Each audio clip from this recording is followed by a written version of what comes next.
Salam dostlar. Çaşdırıcı suallar silsiləsindən far və ya by far'nın fərqinə fikir verək.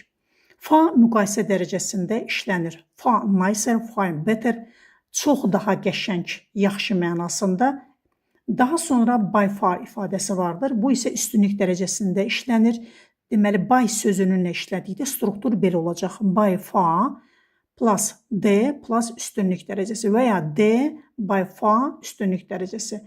Example, by far the nicest, by far the best, açıq, aşkarsız, ən yaxşısı. Daha sonra predicative sifətlərə baxaq. Adətən A hərfi ilə başlayan sifətlər atributiv ismin qarşısında işlənə bilmir, yalnız predicative xəbərdən sonra işlənir. Bunlar aşağıdakılardır. Afraid, alive, alone, asleep, awake, alike, ashamed, aware. Example, the baby is asleep. An asleep baby deyə bilmərik, bu səhv ifadədir. Onun əvəzinə a sleeping baby'dən istifadə edirlər. Diqqətinizə görə sağ olun, videonu bəyənməyi və paylaşmağı unutmayın ki, digərlər də faydalansınlar.